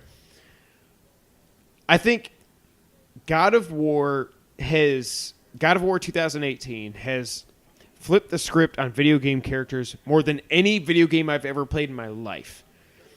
This game, spoiler alert for the Game of the Year discussion for us this year. And also, I know you've already spoiled yours. This game, I was so nervous when, I remember, so when the trailer first debuted for this game, I was out to dinner with people from work. You were at home, and I was like, "Oh, God of War, it's a real thing." And it's like, "Boy, go kill me a deer." I'm like, "Yeah, I don't hunt, but yeah, kill the deer and let's eat them and whatever." And from this game made me care about Norse mythology, which I've never cared about for literally half a second in my entire life. Yeah. I don't care about Thor, Loki, whatever outside Marvel, and it's not even a Marvel DC. Even thing. in Marvel, you don't care. Right? I don't even care about them. This game blew my mind. This game, I platinumed it. Obviously, great trophy list. Kind of like Spider-Man was a great trophy list as well. But the only thing I didn't like about this game was just collecting the Ravens. Yeah. But whatever. That's the platinum, whatever. Everything else in this game, whenever I hit a lull, I cannot wait to go back and play this game in New Game Plus, which is not something I can say for a lot of the games on this list. God of War took a character that I already loved and I thought had been short shrifted. That is a word. Had been short shrifted by all of video games. Unlike anybody other than probably Nathan Drake, who's just a mass murderer and cognitive ludonarrative dissonance, blah, blah, blah. And flip the script in a way I never would have imagined. And it put Cory Barlog from I knew the name from God of War 1 and he wrote 2, I think, or he did 2 and he wrote 3 or whatever it was. And then he stepped away from Ascension and all that. And it put Cory Barlog from here up to I'm not gonna say he's Kojima level. Yeah. But he's in the same pantheon as it's Cory Barlog, Kojima, and Neil Druckmann / what's his face that left Naughty Dog. God of War completely blew my mind. I can't wait to go back and play it again. Especially when I don't worry about the platinum. Again, that's probably a 15 to 20 hour game. Not that big a deal. Not that big an investment, especially when you do New Game Plus and you've got spoiler alert from the beginning, as well as all your power-ups and your runes and all this other stuff. God of War absolutely blew my mind. Even it exceeded my expectations, and my expectations were so high from that first trailer and when all the interviews I heard about what they're going to do with Kratos as a character and blah, blah, blah, blah, blah, and it still exceeded those expectations. God of War 2018 is my number 3 game of all time. It's a great game. It's probably... I haven't played Red Dead. I don't know when I will. Red Dead 2, that is. But it's probably the prettiest game I've ever seen. To me, I absolutely loved it. The story was great. Like you said, I have an interest, or had an interest, and I've already quenched it. But I had an interest in Norse mythology, which I never did before. I read Neil Gaiman's book. Did you get through all of it? I still never got through all of it. No, I loved the beginning, and then it just got to here's another story. Right. Here's another. I'm just keep that, just whatever. But I enjoyed the story. Was great. The game is beautiful. It was fun. To me, the biggest drawback again is that for whatever reason, I don't know that I'll play through this game again. I think it's the size of these games is what it is, really. It is, but it's not even if you told me, yeah, you can beat it in 5 hours. I'm like, well, it might take me 10 hours to beat Link to the Past, and I'd still rather play through that. And I don't know why, but No, I get that. there's something about the scale of a lot of these new games that it just keeps me from wanting to play through it again. But no, the game's fantastic. I obviously can't fault you for putting it that high. It's easily in my top 5 of the year, probably top 3 somewhere. I don't really know. But yeah, I can't fault you there. I don't even need to look. All right, so my number 2 game. It's just the order for me. What's your order? Number 2 is Final Fantasy VII. Do you know my 2 and 1? I know 1. I'm trying to think of what's one missing. for sure. You'll figure it out. Oh. Yeah. I think Okay. I know. Yeah. All right, so number 2 for me is Final Fantasy VII. Okay. This is a game I want to play through again in the very near future. The other day, I got sucked into the YouTube rabbit hole and just came across some random video about Final Fantasy VII. I think it was the differences between the US version and the Japanese version. I don't know, but I just started hearing all the music and seeing scenes from the game play out again, and it just I need to go and play that game again. But probably one of the best stories, in my opinion, one of the better stories told in video games. Again, I know it's not for a lot of people. It's turn-based combat and whatever, but it's just so good to me. Part of me almost. I mean, I obviously want this remake to come out, but part of me knows Right. that yeah. even if it does, it's probably not going to live up to the hype. They're going to change too much about it, and it's just not going to feel like the same game. And as much as I want to, part of me weirdly almost doesn't want it to come out because I know it's going to sully the game to some extent. It'll be beautiful, but it's not going to be the same thing. Right. But obviously, I'll play it day one and whatever. I'll hand over whatever kind of money they want for it. But to me, it's a perfect game. And it's a game that I've played through 3-4 times now, and I still have not 100%ed it. So these crazy bosses like your ultimate weapon and ruby weapon and emerald weapon, I still haven't beaten them. But watching this video, it made me want to dive back into it and just try to 100% it and beat these crazy optional bosses that I never had before, which they're totally beatable if you spend the time to grind and get your characters leveled up enough. They're very much beatable, but I haven't done it, but I still want to. And that's a game that would take, I don't know, I have no idea, 20 hours or so to beat, and probably 30, 40, 50 hours to 100% if I ever really wanted to. And as big of an undertaking as that is, it still doesn't turn me away from the game. And again, I don't know why that is, this game versus a Horizon Zero Dawn or God of War, but it's just those games, as much fun as I had playing them, I can't bring myself to go through them again for some reason. And this game, I have none of that whatsoever, and I definitely will be playing through it again, probably here in the near future, maybe over Christmas break or something. I'll probably just go ahead and buy it again on PS4, just so I don't have to keep digging out my PS3 whenever I want to play it. But Final Fantasy VII, number 2. So what do you think my number 2 is? I'm guessing number 2 is Zelda, Link to the Past. Number 2, The Legend of Zelda: A Link to the Past. This game, I had it originally as my number 8. And then when I went back and played it, I was like, this is a game. It's just way, way too low. This game is literally perfect. Yeah. I originally had Zelda 1 as my number 2 game. It was probably mostly to piss off Logan. It's not really. Because I didn't even know him back then when we did this first list. But Link to the Past is literally just perfect.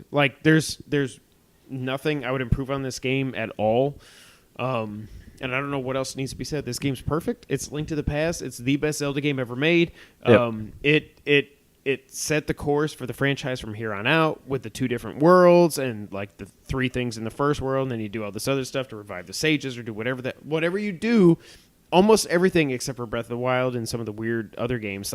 They all Ocarina of Time, Majora, Twilight, I think Wind Waker for the most part, and Skyward Sword, everything. You do this, and then the world opens up into this other world or whatever, and then you go from there, and then you beat the bad guy, blah, blah, blah, blah, blah. But Link to the Past is just absolutely... It is literally a perfect game, and I don't know what else I can say. Fair Number enough. 2, Link to the Past. That's that. Number 1, obviously, to no one's surprise, Ocarina. There's nothing else to say that I haven't already said. It's the perfect game. It is the exact Zelda game. Like, just give me Ocarina. Today's graphics, Ocarina, a bit more of a bigger open world. But give me Unreal the Engine remake. Yeah, give me these just as kind of outdated as they are. Give me the classic dungeons, the fire temple, the water temple, the forest temple. Like, don't give me just you're inside of an elephant and now you're inside of a camel or whatever. Like, those are great and all, but I want the classics.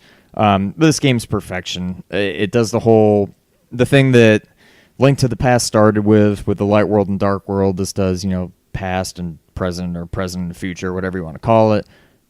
I don't know what's happening right now. Oh, just hold my hand. It makes sense on Twitter. Just hold my hand. Keep talking. I don't know what's happening right now. James said it looks like we were holding hands in a picture that they set up. So all right, you're throwing me for a bit. Ocarina, it's the perfect game. I've played through it so many times now. The one thing I really haven't gotten to experience, and I don't know when I ever will, is the true GameCube Master Quest version of it. There's the Master Quest version, or whatever they call it. Which is it. really just like a mirror quest, right? It's like hard difficulty, basically. Okay. It might be mirrored, but it's basically just enemies kill you in like 2 hits instead of 3, and you probably do it's just harder, but it's basically the same game. But on the GameCube, there was more or less a true Master Quest. They don't change the whole world map, but the levels I think are different. So I don't know when I'll ever get to play that. I don't know that I ever will. My Wii is officially dead. That's a R.I.P. a weird thing to say, but it's dead.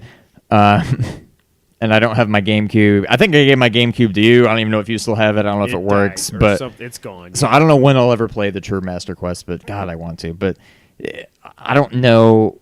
We could do this again in episode 782 when we Still be number one. do our top 10 games of all time in the year Metal Gear 10 was awesome. 2032, and this will probably still be number one. But Ocarina of Time, number one. And obviously, my number one game of all time, never to be touched unless it gets remade in Fox Engine, which is going to happen at some point. Metal Gear Solid 3. In pachinko form. Subsistence kiss my ass about freaking pachinkos. He's back. Metal Gear Solid 3 is the best video game story ever told. It took something that it took someone we had only known as the worst person ever, the biggest boss. See what I said there? I see what you did there. The biggest boss we've ever known, pure evil, blah, blah, blah. And it was like, no, actually, this was probably the best soldier we ever knew. This guy was a hero. He was a patriot and all this other stuff, and his government turned against him. And like as I was alluding to earlier with Metal Gear Solid 1, Metal Gear Solid is not about Solid Snake at all. It is about Naked Snake / Big Boss, period. Who? Big Boss. There we go. It's the best story ever told. I still remember to this day when we got to that ending and when he saluted and he said, "You are a true patriot," and he did this and the tear. I was like, what is that? How are video games doing this to me? Like, and I still remember, it was still, because this was after Metal Gear Solid 2, which was a complete mind F from Kojima. And if you go back, like, I will never forget IGN's review of Metal Gear Solid 3. One of the bylines was going back in time to do it right the first time. And I was like, oh, so I'm Solid Snake in Vietnam for some reason, whatever, I don't know. And then when they finally said, we award you the title of Big Boss, I was like, I don't even know. How is this even happening? I can't even picture that this is real life. Metal Gear Solid 3 to this day is still the absolute most perfect game I've ever seen. The only way it can get better is to do it in Fox Engine with Metal Gear Solid 5's controls, which is just, it's almost like Take Me Now, Lord. Like, to think of that game with that control scheme, just, perfection. Metal Gear Solid 3 is my favorite game of all time. The thing that I'll always think about with Metal Gear Solid 3, which is weird, which you just kind of touched on, how did we, I mean, I don't want to speak for you, but how did I, and possibly you, and possibly hundreds, thousands, tens of thousands of other people, whatever, play through this game and not realize, oh, duh, I must be Big Boss. Oh, I'm Solid Snake, but it's 30 years in the past. But yeah, I'm still Solid Snake. And then wait, I'm Big Boss. Like, it doesn't even make sense. How did we get this far and not realize this from the beginning, from before the game came out, that you're not Solid Snake? So they did the weird thing. If you remember the lead up to it, they did the weird thing where it was like Snake throwing Raiden out of the starring chair. Like, See, I don't even remember that. yeah, they did all this thing leading up to E3 and all this other stuff, and I was like, but then what it really was for me was when IGN's review, when they said going back in time to do it right the first time, I was like, why are they going? Snake's going. What is like? Kojima just completely freaked us all out with going from. Maybe that's it. Maybe because he totally that's flipped what the it script was. in Metal Gear Solid 2. They were like, well, I don't know what to believe. So. Exactly. Yeah, And now maybe. we got 5, and yeah. So Metal Gear Solid 3, my favorite game of all time, bar none. I don't see how anything ever surpasses it. Yep. So that was our top 10 games of all time, Sean. So I think we agreed. Well, not agreed, but I think we agreed on one same spot. But I Yeah. think we had 3 or 4 games. 3 or 4 each. that were both in They were the on top both our 10. lists. But neither of our number 1 games even made the other one's top 10. I don't know how Ocarina doesn't make your top 10. I think it's just because I played it like 19 years after it came And maybe, yeah. But it is what it is. So for a lot of people, Sean, that would be the end of the podcast. But not for us. No, do you know why that is, Sean? Why is that, Kevin? Because it's that time of the week when we play the it's the back of the box challenge. If you didn't know, the Back to Box Challenge is how we end the podcast here every so often when we do the podcast here in the Two Player Co-op podcast. What this game is, we read it's the Back to the Box Challenge. We read the We Back all to the know how to Box, play it. we bleep out stuff, and then they got to guess it. All right, I'll go first. Is it Dark Souls? 1, 2, 3. All right, you or me first. I've got like 6 to choose from, so you go first. All right, I'll go. I will decide which game I go with based on how difficult yours is. I don't have a whole lot of a back of a box to go by, but all right. Run, jump, swim, and Super Mario Brothers 1. and fly anywhere Is this a Super Nintendo game? in huge 3D worlds. Is this a Nintendo 64 game? No.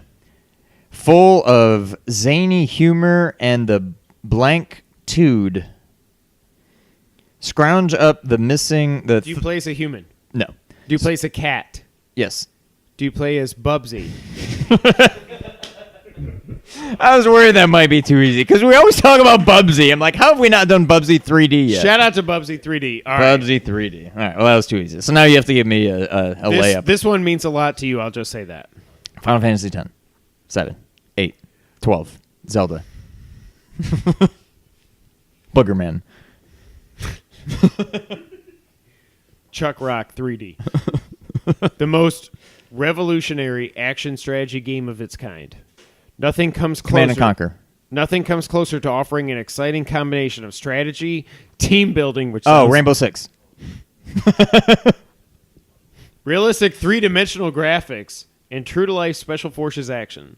The ultimate goal is to save yourself and the world from deadly terrorists. You must successfully complete 17 unique missions. If you die, the game isn't over. The world is. Rainbow Six. If you ask me, I know I'm probably the only person who would say this. That is the best first-person game of all time. Wow. Owen Wilson. And I don't. Then there've been so many other Rainbow Six games, and I don't know if they all played like that or if they gradually got more A traditional lot of them were first-person tactical, shooter. But but- like if you got shot, you're dead. It's not like I gotta hide behind that corner before I Even die. Siege, Like somebody answered for me from the audience. I think even Siege was tactical and everything, but you had a life. You had essentially.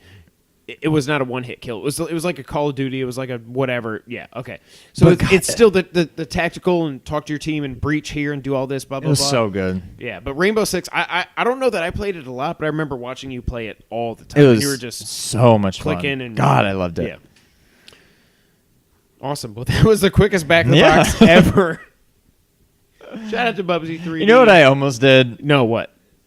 I was about to do just to really throw you for a loop, but the back of the box would have made it too easy. I was gonna just drop Bubble. close Barbie. Barbie? Just the Barbie. I think it's literally just called Barbie on the NES. But then it was like, ooh, she's the and unless I blank out she, and I'm like, well, he's gonna get it right at the bat. But So the funny thing is I looked up Bubble Bobble. The U.S. back of the box for Bubble Bobble. it's like 2 sentences. No, it's just screenshots. There's nothing. Oh, that's what I was gonna show you. What's on the back? I don't even know the context, but on the back of the Bubsy box, it's the back of the Bubsy box. Mortal Bobcat. Bum, dun, dun, dun, dun, dun, dun, dun, dun, dun, dun, dun. Mortal This game looks terrible, by the way. Yeah, It looks absolutely terrible. Yeah.